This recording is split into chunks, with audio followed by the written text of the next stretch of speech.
तो hello engineer, स्वागत है आपका फिर से एक बार। मैं हूं इंजीनियर टिकेश कुमार और आज हम लोग देखने वाले हैं पाइल्स और पाइल्स के टाइप्स के बारे में। तो वैसे तो आपने बहुत सारे टाइप्स के पाइल पढ़ा होगा कॉलेज में, जैसे कि हम लोग जो है उसको मटेरियल के बेसिस पे अलग अलग बांटते थे, जैसे कंक्रीट का, टिम्बर का, ऐसे स्टील का, इस तरीके से जो है पाइल्स को बांटते थे। उसके अलावा जो है उसके लोडिंग कंडीशंस के अकॉर्डिंग, जैसे कि वो फ्रिक्शन पाइल है कि एंड बेरिंग पाइल है, इस तरीके से जो पाइल को हम जो है उसको आइडेंटिफाई करते हैं अलग अलग टाइप्स में। तो यहाँ पे जो मैं बात करने वाला हूँ आपसे, वो जो है ऐसे पाइल्स के बारे में आपसे बात करने वाला हूँ जो कि हमारे कंस्ट्रक्शन साइट पे सबसे ज़्यादा यूज़ किया जाता है। तो यहाँ पे आप लोग देखेंगे तो सबसे पहले हम लोग जान लेते हैं कि हमारा पाइल क्या होता है। तो यहाँ पे आप जो देख रहे हैं ये बिल्डिंग, यहाँ पे सारी चीज़ें आप लोग को दिख रही है, यहाँ की सॉइल हटाई गई है अभी फिलहाल, ठीक है। तो ये जो बिल्डिंग है, इस बिल्डिंग का जो भी वर्टिकल लोड आएगा, इस वर्टिकल लोड को कौन लेगा? आपका पाइल लेगा।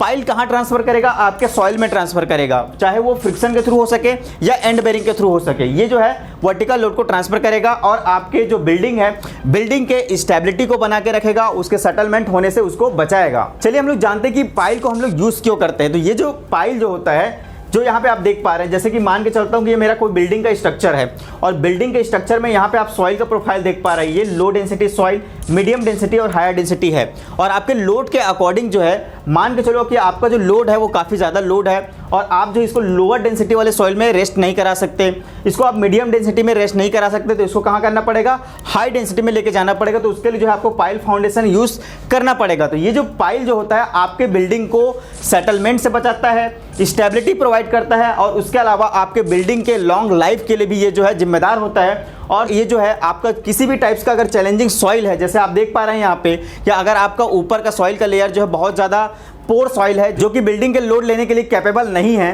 तो ऐसे जगहों पे हम लोग जो है पाइल फाउंडेशन का यूज़ करते हैं। तो ये होता है हमारा पूरा पाइल। तो चलिए देखते हैं हम लोग जो है ऐसे कौन कौन से पाइल है जिसको हम लोग ज़्यादातर प्रैक्टिकली यूज़ करते हैं। तो यहाँ पे अगर पाइल के टाइप्स में देखूँ तो मेनली जो है मैं आपको 4 टाइप्स के पाइल्स के बारे में बात करूँगा। यहाँ पे सबसे पहला जो है ड्रिवन पाइल्स। ड्रिवन पाइल्स कहने का मतलब ये है कि जिसको हम लोग जो हैमरिंग के थ्रू जो है प्रीकास्टेड जो ऑलरेडी रहता है उसको जो हम लोग जो है इंसर्ट करते हैं। जैसे कि यहाँ पे आप देखेंगे तो यहाँ पे टिम्बर का, कंक्रीट का, स्टील का और कंपोजिट, ये जो है इसके सब टाइप्स है।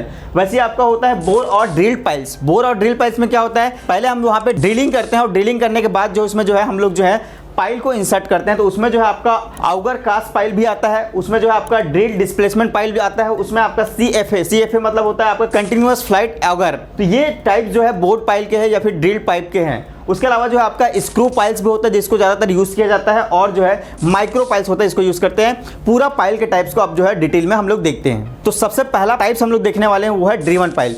ड्रिवन पाइल में क्या होता है, आपका हैमरिंग एक्शन के थ्रू जो है आपका जो प्रीकास्टेड जो पाइल होता है उसको जो है इंसर्ट किया जाता है नीचे सॉइल में। तो ड्रिवन पाइल्स में यहाँ पे सबसे पहला टाइप है वो है हमारा टिम्बर पाइल का। तो ये टिम्बर पाइल जो है इसको हम लोग यूज़ करते हैं, लेकिन इस टिम्बर पाइल को जो है नॉन एग्रेसिव सॉइल पर ही यूज़ करते हैं। एग्रेसिव सॉइल पर अगर आप यूज़ करेंगे तो जो टिम्बर है टिक नहीं पाएगा। तो उसके लिए क्या कर सकते हैं हम लोग जो है, दूसरा टाइप्स का जो हमारा दिख रहा है ये जो है हमारा कंक्रीट का पाइल्स। तो ये जो कंक्रीट का पाइल्स है इसको यूज़ किया जाता है, इसकी ड्यूरेबिलिटी अच्छी होती है, स्ट्रेंथ अच्छी होती है। इसके अलावा जो हम लोग स्टील का पाइल भी यूज़ करते हैं। स्टील का पाइल जो है ये भी प्रीकास्टेड होता है। इसको हम लोग जो हैमरिंग एक्शन के थ्रू क्या करते हैं, इसको इंसर्ट कराते हैं सॉइल पे, और जहाँ पे हमको हाई बेरिंग कैपेसिटी की जरूरत है, जहाँ पे हमको हैवी लोड को जहाँ पे ट्रांसफर करना है, वहाँ पे जो हम लोग स्टील पाइल का यूज़ करते हैं। इसके अलावा होता है आपका कंपोजिट पाइल। ये जो कंपोजिट पाइल दिख रहा है इसमें कंक्रीट भी दिख रहा है और स्टील भी दिख रहा है। यहाँ पे आपको आई सेक्शन, एच सेक्शन दिख सकता है और यहाँ पे आपको टिम्बर भी दिख सकता है। मतलब टिम्बर और कंक्रीट का कंपोजिशन हो सकता है और जो है स्टील और आपका कंक्रीट का कंपोजिशन हो सकता है। इसको हम लोग बोलेंगे कंपोजिट पाइल, जो कि हम जो है काफी यूज करते हैं। चलिए बात करते हैं हम लोग अगले टाइप्स के पाइल के बारे में, जो कि है बोर्ड और ड्रिल पाइल्स। तो ये जो बोर्ड और ड्रिल पाइप्स होता है इसमें क्या करते हैं हम लोग, पहले ड्रिलिंग की जाती है पूरी।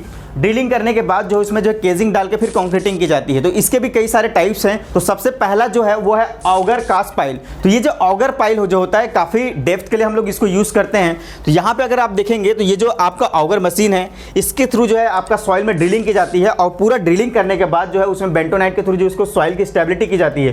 क्योंकि ये जो पाइलिंग है, ऑगर पाइल जो है, इसको जहाँ पे यूज़ किया जाता है जहाँ पे आपका स्लॉगिंग का चांसेस होता है। स्लॉगिंग मतलब होता है कि आप जब ड्रिलिंग कर रहे हैं तो साइड साइड की मिट्टी जो है गिरने के चांसेस रहता है, पाइल का ब्लॉकेज होने के चांसेस रहता है। तो वहां पे जो हम लोग बेंटोनाइट के थ्रू जो उसको स्टेबल करते हैं और इसमें जो है पूरा ड्रिलिंग करने के बाद केजिंग डालते हैं। केजिंग डालने के बाद उसमें कंक्रीटिंग की जाती है। तो अगला जो पाइल है वो है जो हमारा ड्रिल डिस्प्लेसमेंट पाइल।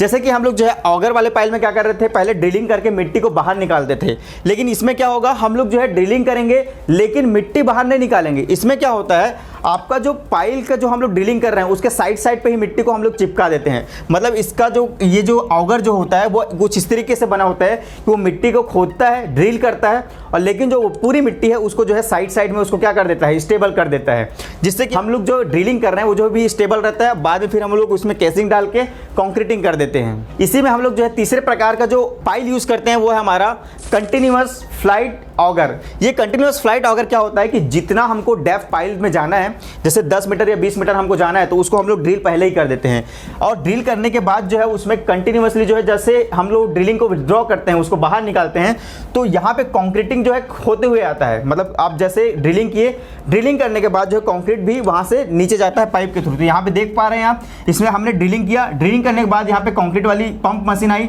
और ये जो है कंक्रीट को हम लोग लगातार पोर करते जा रहे हैं, और आपका ऑगर जो है वो भी ऊपर आते जा रहा है।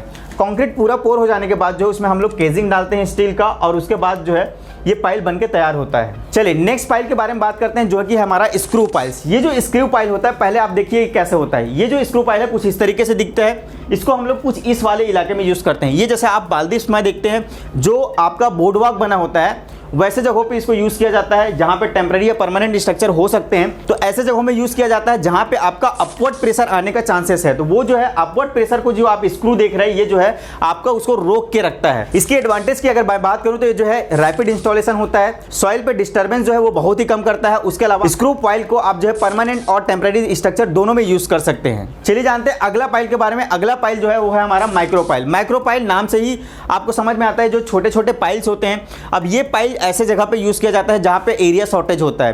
तो एरिया शॉर्टेज होता है तो वहां पे जो है हम बड़े डाया के जो पाइल है उसको यूज नहीं कर पाते हैं, तो हम लोग छोटे छोटे डाया के नंबर ऑफ पाइल्स को यूज करते हैं यहाँ पे। तो यहाँ पे आप देख पा रहे हैं जो छोटे छोटे डाया के जो पाइल हम लोग यूज कर रहे हैं, इसको हम लोग जो है माइक्रो पाइल बोलते हैं, जिसको जो शॉर्टेज एरिया में यूज किया जाता है। जैसे कि अगर इसकी डाया की बात करूं तो ये जो है 3 से 12 इंच का इसका डाया होता है। इसको हम लोग जो है लिमिटेड एक्सेस वाले एरिया में ही यूज करते हैं। और ये जो पाइल होता है इसको जो हम लोग, जैसे अगर हमारा कोई पुराना स्ट्रक्चर है, उस पुराने स्ट्रक्चर को हम लोग जो स्ट्रक्चरल स्टेबिलिटी देने के लिए, अगर हो सकता है कहीं पे हमारा सॉइल जो है पुअर क्वालिटी का है, जहां पे सॉइल में सेटलमेंट आने के चांसेस ज्यादा है, और वहां पे जो है आपका देखना कोने से अगर किसी बिल्डिंग में क्रैक आता है तो उसके स्टेबलाइजेशन के लिए जो है हम इस पाइल का यूज करते हैं और सॉइल को स्टेबल करते हैं। जैसे कि आप दूसरे डायग्राम में देख पा रहे हैं, जहां पे हमारा सेटलमेंट ज्यादा हो रहा है, वहां पे जो है हम एक्स्ट्रा जो है इस पाइल को प्रोवाइड करा के उस बिल्डिंग की सेटलमेंट को और उसकी स्टेबिलिटी को इंश्योर कर रहे हैं। तो ये जो पाइल जो होता है आपका हैवी लोड को आराम से ले लेता है, और जो भी चैलेंजिंग सॉइल है उसमें जो है रिपेयर मेंटेनेंस के लिए काम आता है। अब बात करते हैं अगर हम लोग एप्लीकेशन ऑफ पाइल की, तो पाइल के एप्लीकेशन तो आप पूरा जानते हैं। हम लोग ने बिल्डिंग में इसको यूज किया,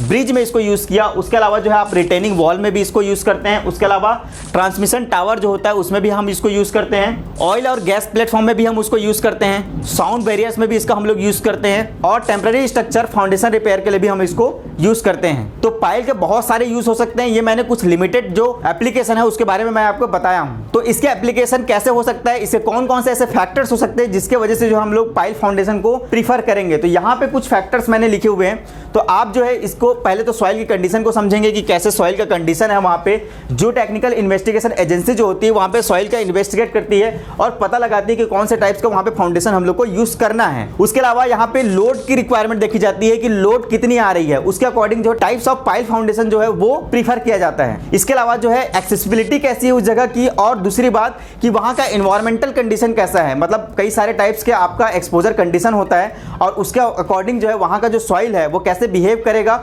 वहाँ का जो भी लोड आएगा स्ट्रक्चर का उसको जो है सॉइल कैसे बियर करेगा, इसके ऊपर डिपेंड करता है कि हम जो है कौन से टाइप्स के पाइल यूज करने वाले हैं। तो इंजीनियर ये रहा कुछ इंपॉर्टेंट पाइल के बारे में। इसके अलावा बहुत सारे पाइल होते हैं। अगर आप चाहते हैं कि इसका सेकंड पार्ट भी लाया जाए और भी टाइप के पाइल के बारे में मैं बात करूं, तो आप जो है इस चैनल को सब्सक्राइब कीजिए, वीडियो को लाइक कीजिए और अपने दोस्तों के साथ शेयर कीजिए। और ऐसे ही पढ़ते रहिए, सीखते रहिए सिविल गुरु के साथ। तो इसी बात पर आपको कहना पड़ेगा कि करना है खास, तो चलो हमारे साथ सिविल की बात गुरु जी के साथ। धन्यवाद।